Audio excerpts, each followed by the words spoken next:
श्री साईबाबांच्या दर्शनासाठी दररोज हजारो साई भक्त जे येत असतात, त्यामध्ये अतिमहत्त्वाचे व्यक्ती त्याचबरोबर काही शिफारसधारक भक्तसुद्धा असतात। या VIP व्यक्ती त्याचप्रमाणे शिफारसधारक भक्तांचं दर्शन जे आहे दिवसभर चालू असतं। हे दर्शन चालू असताना सामान्य दर्शन लाईनमधील जो भक्त जो आहे 2 तास 3 तास वेटिंग करून दर्शनासाठी येतो बाबांच्या, VIPचं दर्शन करताना जे त्यांना वेटिंग करावं लागतं, त्यांचा वेळ त्याच्यामध्ये जातो।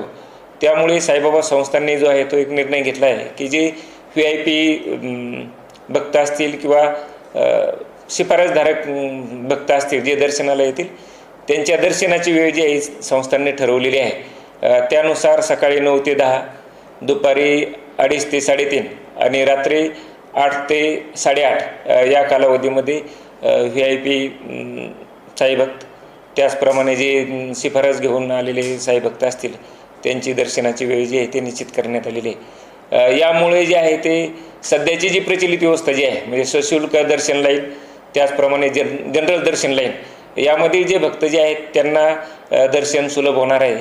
VIPचं दर्शनसुद्धा सुरळीत होईल आणि जो प्रशासनावरचा जो अतिरिक्त ताण आहे, साईबाबा संस्थांचे जे प्रोटोकॉलचा विभाग आहेच, सोबतच जे शिर्डीमधील जी शासकीय वेगवेगळी यंत्रणा जी आहे त्यांच्यावर जो ताण येत होता तो ताणसुद्धा कमी होण्यासाठी मदत होणार आहे।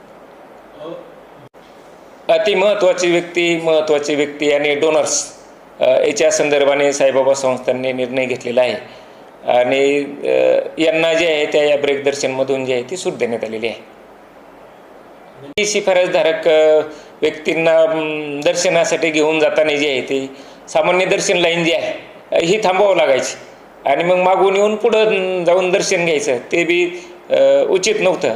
मग सामान्य साईभक्तांचा त्रास कमी करणे, प्रशासनावरचा ताण कमी करणे, प्रशासन म्हणजे साईबाबा संस्थांचं प्रशासन, त्याचप्रमाणे जी शिर्डीमधील जी तालुकास्तरीय यंत्रणा असेल, तहसीलदार असतील, प्रांत असतील, चीफ ऑफिसर आहे, पोलीस विभाग आहे, वेगवेगळे विभाग जे आहेत त्यांचा बी प्रोटोकॉल होता, तर त्यांच्यावरील ताणसुद्धा जो आहे तो कमी होणार आहे। म्हणजे भक्तांचं दर्शन सुलभ व्हावं, VIP शिफारसधारक यांचं बी दर्शन सुलभ व्हावं, त्यांना कोणतीही अडचण येऊ नये म्हणून श्री साईबाबा संस्थांनी हा निर्णय घेतलेला आहे। सकाळी 9 ते 10, दुपारी 2:30 ते 3:30 आणि रात्री जे आहे ते 8 ते 8:30 या कालावधीमध्ये हे ब्रेक दर्शन राहणार आहे।